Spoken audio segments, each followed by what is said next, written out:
ताहिरा जी, अब आपके पास आते हुए कहां पर चूक हुई है इस पूरे मामले में, बताइए। क्या बच सकती थी निकी? नहीं, बिल्कुल बच सकती थी। देखिए, पेरेंट्स को अपनी बच्ची का जब वो शादी करते हैं तो उसके बाद अगर कोई कंप्लेन बच्ची करती है, आके बताती है या उन्हें पता चलता है, तो फौरन उनको अपनी बेटी के साथ खड़े होना चाहिए हम्म। और मजबूती से खड़े होना चाहिए। कानून का भी आपने भी बताया, हमारे पास कानून है। हमारे पास डाउरी एक्ट किस तरह से है जिसको आप रोका जा सकता है, ये दंडनीय अपराध है। हम्म। उसके अलावा डोमेस्टिक वायलेंस एक्ट 2005 जो हमारे यहाँ बना आया सामने, महिलाओं के स्ट्रगल के बाद आया। तो उसमें पूरा बिल्कुल सही कहा कि वहां महिलाएं उसी घर में रह सकती हैं हम्म। अगर उनके पास कोई जगह नहीं है जाने के लिए। हम्म। सर्विस प्रोवाइडर उन एनजीओज को बनाया जाता है जो इस पे काम कर रहे हैं महिलाओं पर। ये उनका रिस्पॉन्सिबिलिटी है कि उस महिला को ले जाकर वो रखें, उसको शेल्टर दें, उसको एक अच्छी जिंदगी दें।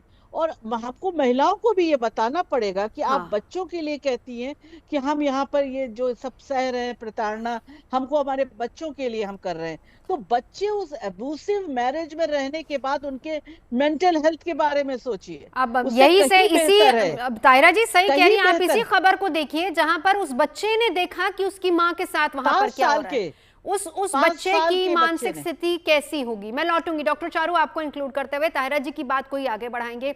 हम 2025 में जी रहे हैं, हम लक्ष्य रख रहे हैं 2047 का। आज महिला कदम से कदम मिला के आगे बढ़ रही है। इस पैनल में स्क्रीन पर हम चारों महिलाएं ही हैं, अपने अपने क्षेत्र में हम काम कर रही हैं, अग्रणी हैं। लेकिन ये बताइए, क्या आज की तारीख में भी माता पिता इस तरह की सोच रखते हैं कि बेटी एक बार ब्याह दी, उसको स्कॉर्पियो दे दी, उसको दहेज दे दिया, इसका मतलब हमारा पीछा छूट गया। कल को अगर बेटी हमारे पास आएगी शिकायत करने चली के कहाँ लिए, जाती हो तो बार बार।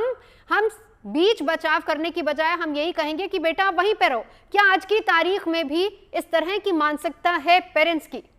बिल्कुल ऐसी ही मानसिकता है, क्योंकि उन्हें इतना पैसा खर्च दिया है उस शादी में कि वो नहीं चाहते कि लड़की वापस आए। आपने ये बड़ा अच्छा कहा कि कानून हथियार बन सकता है, लेकिन अगर इंसान वो हथियार का प्रयोग करना चाहता है, वो लड़की इतनी परेशान थी, इतनी प्रताड़ित थी, वो उसने अपने माँ बाप को बताया, तो क्या सही तरीका था अगर उसको बचने का? माँ बाप को फौरन एफआईआर या पुलिस का मदद लेनी चाहिए थी, और पुलिस मध्यस्थ करती या जो भी अगर नहीं होता तो फिर वो आगे केस बनाती। लेकिन उन्होंने क्या किया? पंचायत, जो ये सबसे खतरनाक चीज है, ये कंगारू कोर्ट, जो ये गांव के इलीगल अवैध प्रॉपर पंचायत पंच सरपंच नहीं, जो अवैध पंचायत, उनने कहा कि लड़की को वापस भेजो। तो आप उसी नर्क में भेज रहे हो जहां उसकी पिटाई हो रही है, और आप कह रहे हो कि समझ जाएगी। अगर ये इंसान इतना लालची है, इतना उसको पैसे की लालच है कि वो मार सकता है, तो वो आपकी जान भी ले सकता है।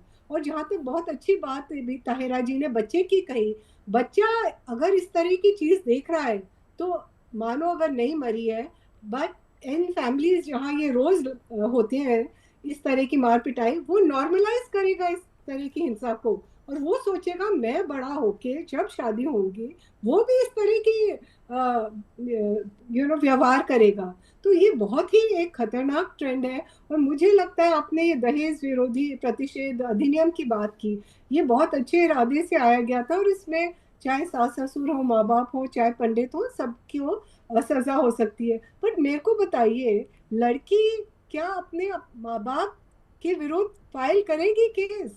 सवाल ये है, नहीं करेगी। इसीलिए और ये नाम इसका दहेज प्रतिषेध, दहेज जब आप शब्द इस्तेमाल करते हैं तो उसमें कहीं आप उसको उचित बता रहे हैं कि ये प्रथा है, चल रही है, ज्यादा नहीं होना चाहिए, कम होना चाहिए अपनी हैसियत से। नहीं, सिंपल सवाल ये है, और इसको करना चाहिए कि विवाहित स्त्री प्रताड़ना और अवैध वसूली अधिनियम, शादी में आप जो दो लो आपकी मर्जी, लेकिन अगर कोई भी, बस ये तो एक्सटॉर्शन है कि स्कॉर्पियो दे दी, कल आपको कुछ और चाहिए, कुछ और और ये आप हमारे देश में आपको पता है, पहला करवा चौथ, पहली दिवाली, पहला, ये कहानियां नहीं खत्म होती। बिल्कुल। किसी ना किसी तरह से हमने ये अपने संस्कार या कल्चर या प्रथा के नाम से हम इस तरह से इनको बिल्कुल। मैं लौटती हूँ आपके पास। अब रेखा जी आपको इंक्लूड करूंगी। देखिए, जब इस तरह के केसेस आते हैं, पहली बात तो बहुत हैरानी होती है कि एनसीआर में इस तरह का केस हो रहा है, और दूसरी बात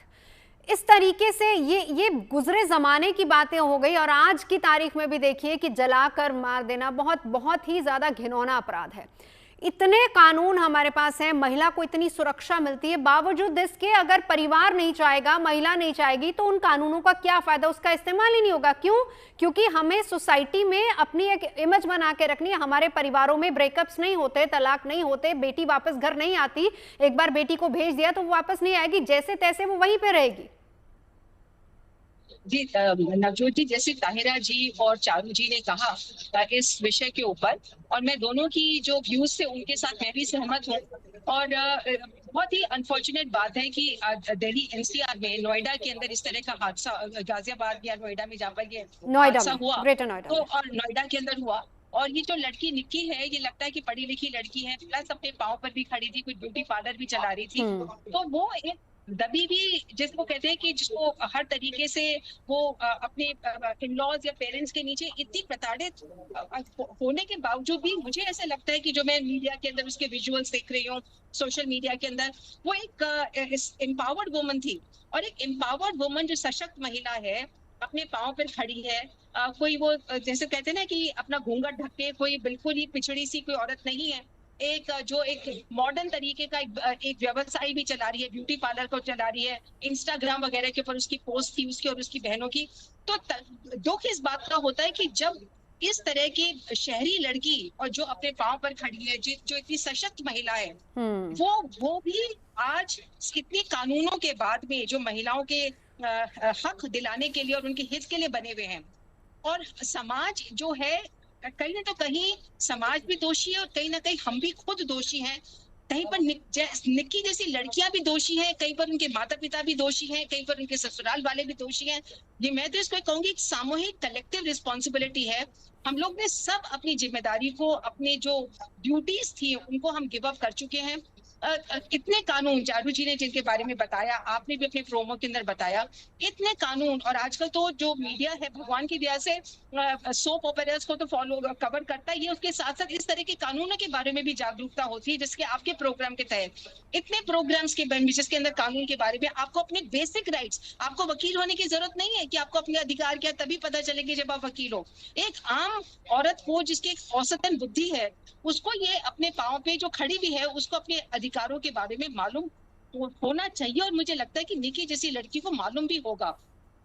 पर ऐसे कौन से हालात हो जाते हैं जो जिनके आगे ये अपना घुटना टेक देती हैं और अपने पति की मार खाती है, अपनी सास की मार खाती है। यहाँ पर एक और बात है रेखा जी, देखिए ये यहाँ पर ना बहुत ज्यादा सोचने वाली बात ये हो जाती है। हम कहते हैं कि महिला सशक्त नहीं है, या फिर वो हाउस मेकर नहीं थी, वो अपना बुटीक भी चला रही थी, वो अपना पार्लर भी चला रही थी, वो बार बार ये बातें अपने पेरेंट्स को भी बता रही थी जाके कि मुझ पे इतना ज्यादा प्रेशर है। बिल्कुल नवजोत जी, मैं यही पर एक उदाहरण देती हूँ। हाल ही में मेरे घर के ऊपर एक महिला काम कर रही है, जो घर के काम हमारे करती है। उसकी 18 साल की लड़की है, ये अभी इमीडिएट मैं आपको बात बता रही हूँ। उसने 17 साल की उम्र में अपनी लड़की की शादी कर दी गांव के अंदर, ये सोच के कि जी मेरी लड़की बहुत ऊंचे घर के अंदर ब्याही गई है। और वहां पर उसको 1 महीने भी नहीं टिकी। वहां पे उसके ससुराल वालों ने उसको दहेज के लिए इतनी प्रताड़ना करी, उसके पति ने उसको इतना मारा, उसकी छाती के ऊपर खड़े होकर पांव से उसको रौंदने की कोशिश करी। और वहां पर भी जो पंचायत थी जिसके बारे में भी जिक्र किया गया, वो कंगारू कोर्ट्स नहीं है जो चारू जी ने जिनके बारे में जिक्र किया, वो उस महिला को कोई इंसाफ नहीं दिला पाई। वो रोती बिलखती हुई जब अपनी माँ के पास वापस आ गई, तो दुख की बात यह है कि अपने ससुराल के अंदर वो अपने पति और ससुराल वालों की मार खा रही थी। और जब वो अपने घर आ गई है, वहां पर उसका खुद का पिता उसको मार रहा है, ये कह के कि ये तो महिलाओं का जो जिंदगी के अंदर सारी औरतों को अपने पति की मार खानी चाहिए, तो तुम अपने वापस पति के पास जाओ। और साथ साथ जब उसकी माँ जब उसको सपोर्ट करती है कि नहीं तुम अपनी बेटी को मत मारो, तो वो सेम आदमी अपनी पत्नी को भी मारता है और अपनी बेटी को भी मारता है। कि और साथ में जो गांव की जो औरतें हैं वो भी कहती है कि तुमने अपनी लड़की को बहुत सिर पे चढ़ा रखा, तुमने उसको 11वीं पास करवा के तुमने उसको कितना सिर पे चढ़ा दिया। देखो सारी औरतों को तो अपने पति की मार खानी ही चाहिए। तो जब इस तरह की मानसिकता 2025 के अंदर, अगस्त 2025 की मैं आपको जो बात बता रही हूँ, अगर इस तरह की मानसिकता अभी भी हम देखते हैं, तो कहाँ पर महिलाएं जो है वो कहाँ पर आगे जाएंगी।